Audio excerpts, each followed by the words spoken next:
திருமிகு சிவசங்கரி, தொடர் தோல்வியை சந்தித்திருக்கிறார் திரு எடப்பாடி பழனிசாமி. எதிர்க்கட்சி தலைவர் அப்படின்ற அந்த அந்தஸ்தும் அவரை கைவிட்டு போயிருக்கிறது. திரு சாமிநாதன் சொல்லும்போது விஜய் எதிர்ப்பு அவங்க செய்யல அப்படின்னு திமுகவுக்கு அந்த விமர்சனத்தை அவர் வச்சார். பாஜக எதிர்ப்பை எடுத்தாங்கன்னு அந்த விமர்சனம் அதிமுகவுக்கும் பொருந்துமா, திரு எடப்பாடி பழனிசாமிக்கும் பொருந்துமா? இல்லை சார், வெற்றி தோல்வி என்பது ஜனநாயகத்தில் தேர்தல் அரசியல் அது சகஜம்தான். அதுக்காக யாரும் ஓடி போய் மூலையில் உட்காந்துட முடியாது. தேர்தல் களத்தில் இருந்துகிட்டே தான் இருக்கணும். அப்படி தான் நம்ம கடந்த கால அரசியலை பார்க்குறோம். நாங்கள் ஏன் விஜய் ஃபேக்டரை வந்து ஒரு பெருசாக நினைக்கலன்னா, நீங்கள் எதை வச்சு மதிப்பீடு பண்ணுவீங்க சார்? கடந்த கால வரலாறு வச்சு தானே மதிப்பீடு பண்ண முடியும். வந்த அரசியல் அந்த கட்சிக்கு வந்த நடிகர்கள் எல்லாமே வேற மாதிரி நீர்த்து போயிட்டாங்க. அதுவும் இல்லாமல் அவர் மேலே நாங்கள் என்ன குற்றச்சாட்டு, நடிகர்ன்றதை தாண்டி வேற என்ன குற்றச்சாட்டு வைக்க முடியும்? அவருடைய தனிப்பட்ட விஷயங்களை நம்ம ஓரளவுக்கு தான் பேச முடியும், அதை தாண்டி போக முடியாது. அவர் இன்னும் களத்துக்கு வரல. எங்களுடைய மிகப்பெரிய பிரச்சனை என்னன்னா, ஆண்ட கட்சி நாங்களும் இருவருமே ஆண்ட கட்சி, ஆளுங்கட்சி எதிர்கட்சி இப்படி மாறி மாறி இருந்திருக்கும். அப்போ நீங்க எதை செஞ்சீங்க நாங்க சொல்லிட்டு இருந்தோம், நீங்க எதை செஞ்சீங்கன்னா அவங்க சொல்லிட்டு போர் எங்களுக்குள்ளவே போயிட்டு இருந்துச்சு. அப்போ நடுவுல இந்த எதிர்ப்பலைகள் இருக்கு பாருங்க, அது திமுகவின் எதிர்ப்பலைகள் இருக்கு பாருங்க, அது 21 26 வரைக்கும் ஒரு நாள் கூட மிஸ் பண்ணாம களத்துல கண்டன ஆர்ப்பாட்டங்கள், நீதிமன்றங்களை போய் எஸ்ஐடி அமைச்சது, சிபிஐ வழக்கு, தேர்தல் அறிக்கைகள், சட்டமன்றத்தில் கேள்வி கேட்டு ஒவ்வொரு நாளும் தெரிக்க விட்டோம் சார். அந்த அத்தனை நாங்க போட்ட விதையெல்லாம் ஒட்டுமொத்தமா விஜய் அறுவடை பண்ணிட்டாரு, எங்கேயுமே போகாம. தமிழ்நாடு முழுக்க மூளை முடுக்கலா போனார், ஒரு தொண்டர் போல போனார் எடப்பாடியார். இன்னைக்கும் சொல்றேன், நாங்க எதையுமே மறுபரிசீலனை செஞ்சுக்க மாட்டோம். காரணம்னா 100% நாங்கள் ஒரு ஆக்கப்பூர்வமான எதிர்கட்சியா எங்க வேலையை சிறப்பா செஞ்சிருக்கோம். இது மக்களுடைய முடிவு. விஜய்க்கு திரு எடப்பாடி பழனிசாமி சாதகமான ஒரு சூழலை ஏற்படுத்தி இருக்காரு. அப்படி இல்ல சார், நம்ம அதுதான் சொல்றோம். விமர்சனம்னு இப்ப நாங்க ஆண்ட கட்சின்றதுனா எங்களுக்கு இதெல்லாம் ஒரு விமர்சனம் அவங்க வைக்கிறாங்க, அவங்கள பார்த்து நாங்க வச்சுட்டு இருந்து இப்படிதான் அந்த போர் போயிட்டு இருந்துச்சு. அவரை நாங்க வேற நடிகர்ன்றதை தாண்டி வேற என்ன விமர்சனம் வைக்க முடியும்? இல்லையே. அவர் ஏதோ இதுக்கு முன்னாடி இருந்தாரு, இல்ல இப்போ ஒரு கொள்கை ரீதியா, இப்ப நீங்க கொள்கை ரீதியாவும் நம்ம என்ன வைக்க முடியும்? லாஜிக்கலா நீங்க கேக்குறது கரெக்ட். ஒரு நடிகர் அரசியலுக்கு வர்ற, ஜனநாயகத்துல யார் வேண்டாமானாலும் அரசியலுக்கு வரலாம். அதனால அதிமுகங்கிற ஒரு கட்சி, ஒரு பேரியக்கம், ஒரு பெரிய விமர்சனங்களை வைக்க முடியாதுன்னு. ஆனா நீங்க ஆதரவு நிலைப்பாடு எடுத்திருந்ததை ஓரளவுக்கு தடுத்திருந்திருக்கலாமோ? கரூர் துயர சம்பவத்திற்கு பிறகு திரு எடப்பாடி பழனிசாமியுடைய சார்பு நிலை கடுமையான ஒரு பாயிண்ட் இருக்கு. நாங்க வந்து இப்போ அவரை நீங்க பிரதானமா ஆளுகின்ற கட்சியை பார்த்து தான் நாங்க கேள்வி கேட்டுட்டு இருக்கோம், விமர்சனங்களை வச்சுட்டு இருக்கோம். இப்ப ஆளுகின்ற அரசு திமுகவா இருக்கு. அந்த சம்பவம் நடக்கும்போது அப்ப அங்க வந்து போலீஸ் பாதுகாப்பு கொடுக்க வேண்டியது திமுகவுடைய கடமைன்னு அவங்கள நாங்க முன்னெடுத்து போனோம். நாங்க விஜய் பக்கம் போனோம்னா எங்களுடைய பிரதான எதிர்ப்புன்றது நீர்த்து போயிடும் சார், நீர்த்து போயிடும். அப்ப நாங்க என்ன பண்றோம், கடந்த கால ஹிஸ்டரியே மாறி மாறி இருக்கிறதுனால எங்களுக்குள்ளதான் போறோம் நாங்க நினைச்சிட்டு இருக்கோம். அதே மாதிரி சொல்றோம், நாங்க கொண்டு போன அத்தனை பரப்புரை சார் என்ன குறை வச்சோம் சார் இந்த தமிழ்நாட்டுக்கு? நாங்க ஒரு ஆளுகின்ற அரசா இருக்கும் போதும் சரி, சமூக நீதி 69%, 7.5% நீட்டுக்கு உள் ஒதுக்கீடு, கட்டமைப்புகள், ஜிடிபில 2வது இடம், கொரோனா காலகட்டத்தில் செய்த விஷயங்கள், நலத்திட்டங்கள், மக்கள் நலத்திட்டங்கள், தொலைநோக்கு திட்டங்கள், இத்தனையும் சரியா செஞ்சுட்டு இருக்கோம். அடுத்து களத்திலையும் போராடிட்டு இருக்கோம்.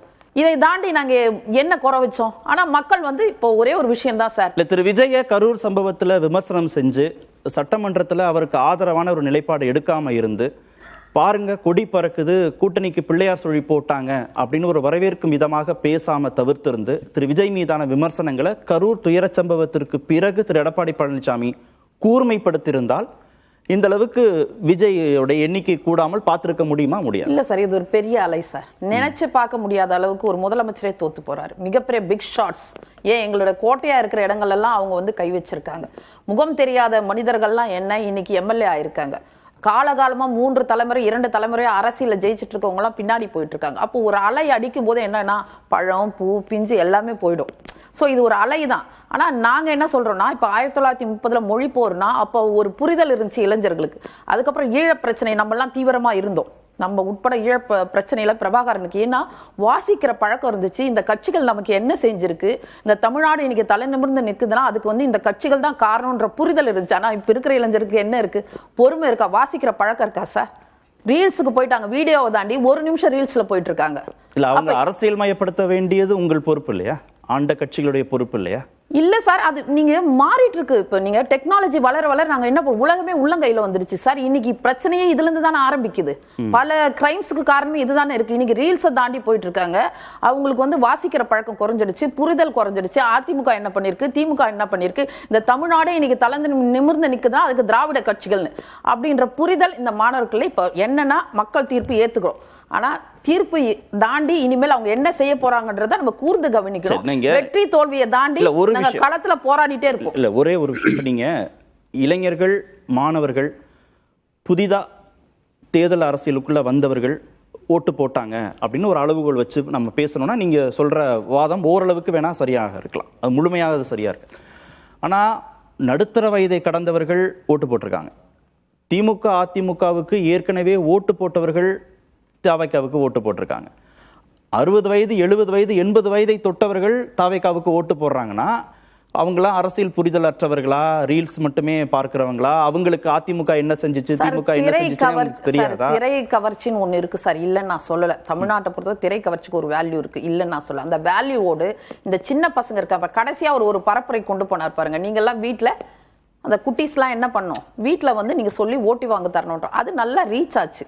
நம்ம எப்படி ரஜினிக்கு வந்து எப்படி சின்ன பிள்ளைகள்லாம் நிறைய ரசிகர்கள் இருந்தாங்களோ அது மாதிரி விஜய்க்கு இருந்துச்சு, அது நல்லா ரீச் ஆச்சு. ஏற்கனவே இருக்கிற அவருடைய திரை கவர்ச்சி, கூடுகின்ற கூட்டம்.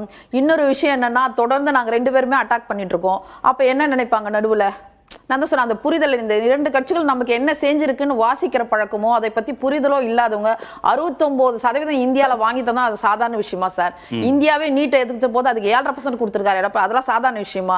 3000 மாணவர்கள் படிக்கிறாங்க, அதெல்லாம் அவங்களுக்கு யோசிக்கிறதுக்கு டைம் கிடையாது. அவங்கள பிறகு தூய சக்தி, பராசக்தி, அந்த சக்தி இந்த சக்தி, இதை தான் அவங்க யோசிக்கிறாங்களே தவிர நம்ம செஞ்ச நல்ல விஷயம் இல்ல. எனக்கு என்ன ஒரே ஒரு வருத்தம்னா, கஞ்சா போதை பத்திலாம் இளைஞர்கள் நாசமா போயிடும் நம்ம நினைச்சிட்டு இருந்தோம். நீங்க தேர்ந்தெடுத்துட்டீங்க. இனிமேல் எங்களுடைய வேலை என்னன்னா, 2 பேருடைய வேலை களத்துல விஜய் எப்படி வேலை செய்ய போறாருன்றத பாக்குறதா எங்களோட வேலை. சோ வெற்றி தோல்விகளை தாண்டி எப்பொழுதும் மக்களோடு நாங்க இருப்போம் சார். திரு சாமிநாதன், பாஜக எதிர்ப்பை தீவிரப்படுத்துச்சு திமுக, அதனால பின்னடைவு அப்படின்னு நீங்க சொன்னீங்க. விஜயை வந்து அவங்க விமர்சிச்சிருக்கணும் அப்படின்னு. ஆனா 2 பேரும் பேசும்போதுமே விஜயை விமர்சனம் செய்யறதன் மூலமாக இவங்களுக்கு லாபம் இல்லைன்னு தான் கருதி இருக்கிறாங்க. கரூர் துயர சம்பவத்திற்கு பிறகும் கூட திரு எடப்பாடி பழனிசாமி மீது அந்த விமர்சனம் வந்தது. இப்போது பேசுகிறவர்களும் திரு எடப்பாடி பழனிசாமி அந்த இடத்துல விஜயை கட்டுப்படுத்த தவறிவிட்டார் அப்படின்னு தான் பேசுறாங்க. ஆனா அது அவங்க தேவையில்லைன்னு நினைக்கிறாங்களே. அதிமுக நாங்க விஜயை கண்டுக்க வேண்டிய அவசியம் இல்லைன்னு தானே இப்போதும் நினைக்கிறாங்க. அல்ல, அதனாலதான் 2 கட்சிகளுமே எதிர்கட்சிகளாக இருக்காங்க.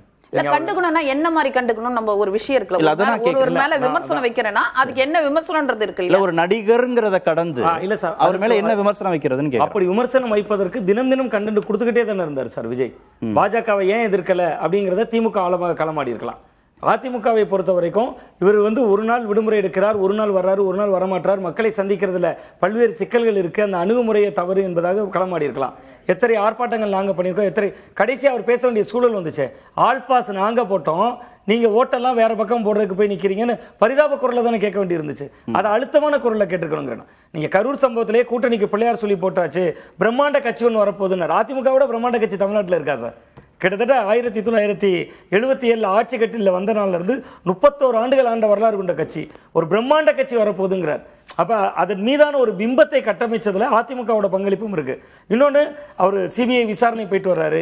கிட்டத்தட்ட கரூர் சம்பவத்துல சிபிஐ விசாரணை, ஜனநாயகன் படம் ரிலீஸ் ஆகல, இது எல்லாத்தையும் விஜய் கிரெடிட்டா எடுத்துக்கிட்டார்.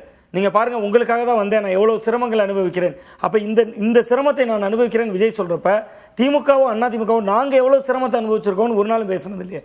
கடந்த கால அனுபவங்கள்ல இருந்து நீங்க இன்னைக்கெல்லாம் வந்து திரைத்துறையில நடிக்கிறீங்க, இவ்வளவு தூரம் சாதிக்கிறீங்கன்னா இதுக்கு பின்னால் நாங்க இந்த திரைத்துறை அன்னைக்கு NS கிருஷ்ணன் காலத்துல இருந்து பகுத்தறிவை உருவாக்கி, கலைஞர் கதைவசனம் எழுதி, அண்ணா அவர்கள் கதைவசனம் எழுதி, அந்த காலகட்டத்தை திமுக நினைவு கூறவே இல்லையே. நீங்க சமகால அரசியலுக்குள்ளேயே திமுக அதிமுக மீண்டும் மீண்டும் யுத்தம் எப்படி சுருக்கிட்டாங்கன்னா, திமுகவை பொறுத்தவரை பாஜக எதிர்ப்பு, அதிமுகவை பொறுத்தவரை திமுக தான் எதிரி. சோ இங்க களத்துல நீங்க இவங்களை திட்டுறதும் இவங்க அவங்கள திட்டுறதும், இடையில ஒருவர் குறுக்கு சால் ஓட்டி இந்த சைக்கிள் கேப்ல ஆட்டோ ஓட்டுற மாதிரி தாவேக்கா தனி ரூட்ல தான் போயில. அதுதான் சிவசங்கர் என்ன சொல்றாங்கன்னா, இதற்கு முன்பு வந்த நடிகர்கள் எல்லாருமே நீர்த்து போயிட்டாங்க. திரு விஜயகாந்த் பெருமளவு வரல, அப்புறம் திரு சீமான், திரு கமலஹாசன், அப்புறமா மாற்றுன்னு சொல்லிட்டு வந்த மக்கள் நல கூட்டணி. அப்போ திரு விஜய் அப்படிங்கிறவர் மட்டும் பெருசா என்ன செஞ்சிட போறாருன்னு அவங்க யோசிச்சது தப்பா போயிடுச்சோ? இல்ல சார், அது என்ன தப்புன்னு நான் சொல்றேன் சார். நீங்க விஜயகாந்த் அரசியலுக்கு வந்த போது, சீமான் அரசியலுக்கு வந்த போது, கிட்டத்தட்ட மக்கள் நல கூட்டணி உருவான போது ஒரு கூட்டம் நடத்தி 40 பேர் 41 பேர் இறக்கல. அப்படி இறந்த பின்பு மக்கள் விஜயை தவறாக பேசலையே, அந்த இடமே திமுக கவனிக்க தவறிட்டாங்களே. இன்னைக்கு இவ்வளவு தூரம் ஒரு 41 பேர் இறக்குறாங்க அந்த கரூர் சம்பவத்துல. அதற்கு பின்பு அவர் கூட்டம் நடத்துகிற பொழுது அதே கூட்டம் வருது, ஐயோ இந்த கூட்டத்துக்கு போனா அப்படி அசம்பாவிதம் நடந்துரும் அப்படிங்கிற அச்சமோ உணர்வோ மக்களுக்கு இல்லைன்னா அதுதான் பாசங்கிற. நான் கிட்டத்தட்ட விஜய் மீதான ஒரு விஜய் வெர்சஸ் அதர்ஸ் நான் சொல்ல காரணமே கரூர் சம்பவத்துக்கு பின்பும் அவருக்கு கூடிய கூட்டம் தான் அவர் திமுக அதிமுகவை விட வலிமையாக இருக்கிறாங்கிறதுக்கான சாட்சி. அதை மதிப்பீடே செய்யல. ஒன்று. இன்னொன்று, இன்னைக்கு திமுக, நீங்க அதிமுக கூட விட்டுறலாம் சார், திமுகவுக்கு இன்னைக்கு கிட்டத்தட்ட போலீஸ் வைத்துக்கொண்டு அவர்கள் ஏராளமான சோர்ஸ் மூலமா, உளவுத்துறை மூலமா தகவல் எடுக்க முடியும். சாதாரணமா களத்துக்கு போகக்கூடிய நமக்கே தெரிகிறது, கடற்கரைகளில் ஓட்டு மாறிடுச்சு, சிறுபான்மையினர் ஓட்டு வெளியே போயிருச்சு, திமுகவோட கோர் ஓட்டுல கை வைக்கிறார், அதிமுகவை பலவீனப்படுத்துறார். இந்த ரிப்போர்ட்டுகள் எல்லாம் கிடைத்த பின்பாக அவர்கள் எதிராக களமாடி இருக்கணும். அவங்க என்ன நினைச்சிட்டாங்கன்னா மக்கள் நல திட்டங்களுக்கு ஓட்டு அப்படிங்கிற ஒரு கண்ணோட்டத்தில் இருந்தாங்க. அது தவறு கிடையாது.